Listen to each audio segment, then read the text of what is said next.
go. So we're going back to basics again to help eliminate so many trips to the actual medical doctor's office. Only be told that you need another antibiotic. Well, folks, this is the best antibiotic you can get. It's garlic. You can do it a couple ways. We've peeled the garlic, and you can either mince it with your knife, or you can actually put it in a garlic press, that most people do have. In this case, we're going to do a garlic press, and you'll see it comes out. We'll scrape it off. And you really just need 1 clove per foot, ideally. Sometimes you need more than that depending on the size of foot, but typically 1 clove per foot is all that you need. So we'll press it out again as I squirt her all over her foot. And again, if you don't have a garlic press, that's all right. Back to basics. Use your knife, use the side of your hand, mash the garlic in order to get the juices flowing. That's really what we're trying to do. It isn't necessarily the size of the garlic pieces, it's really the juice coming out. Now I will tell you, most people have good old-fashioned Vaseline in their cupboards, and you're going to need to use some type of protectant, more than just an oil, on the solar plexus of the foot. Nadia, if you could just show us the solar plexus of the foot. This is going to be in the arch area, just that area. It's about 2-3 finger lengths. Just that area is all that you're going to put it on. You will not put it on the whole entire foot. It's just in the arch area. Thank you. If you have Vaseline, you're going to coat the foot with a slight coating of Vaseline. This is to protect it. If you do not, you will get what they call blisters. And they are burn blisters because garlic is very, very powerful. I'm not a fan of any type of petroleum jelly, not necessarily Vaseline, but any brand of petroleum jelly, because it's just that, petroleum jelly. What I use is a product that you can get from Avalon Natural Products, and they are out of California, AvalonOrganics.com, and it's called non or unpetroleum jelly. So it works the same principle as your petroleum jelly, but obviously it doesn't have any petrochemicals in it.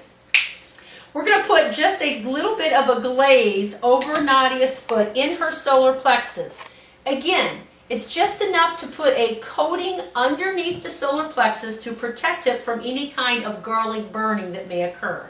Of course, we're going to do that on both feet. You're then going to take your 1 garlic clove, in which you minced up, and you're going to put it on that solar plexus. And we're going to close shot here in just a second. We're going to use gauze, and I used rolled gauze and then a gauze pad. If you do not have gauze, then you can use a washcloth. You could use a cut up piece of t-shirt. It doesn't matter. You're in a time of a crisis, you will find whatever you can find in order to do what you need to do. So if you will position yourself just a little bit more, we want to put the foot near the camera so they can see. And you'll see that we've put garlic right in. Can you see that? Put garlic right in the solar plexus right there. We're going to put a gauze over that area to keep it positioned. And for small children, really any child, including adults, I like to just take a little bit of the rolled gauze and just surround the foot with it like this to keep it in place. And this way it'll keep it in place even more.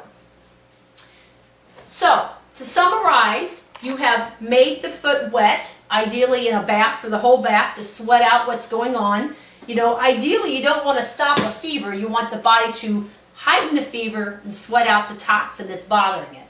We've opened the pores of the foot. On the solar plexus, we've used either unpetroleum jelly, which is a protective coating against the garlic, or Vaseline, a thin coating. We have minced either fresh garlic, ideal, or we've used the kind you buy in the container already minced. We've put that in the solar plexus, put gauze around it to wrap it, and then we put a sock on. It doesn't matter what kind of sock. These are just some fun, fuzzy socks to hold it all in place, and we call that garlic feet. At this point, we send the child to bed, and they sleep all night. In the morning, when you awake, you would obviously then remove the sock, and at this point, the garlic would actually be dried out. So it was moist when we put it in. It's going to be dried out. You would just unwrap, very basic. Take your gauze off. The garlic would already be dried, and you'll rinse the feet in a bath or a shower. If a child's staying home from feeling ill, then I would again wrap it again in the morning. You will get this through the whole systemic body as the strongest antibiotic that God made. If it's a runny nose going, I would encourage garlic oil that I showed you earlier how to make to also be put in the ears along with this on the feet. I hope this helps to prevent another trip to the doctor. God bless.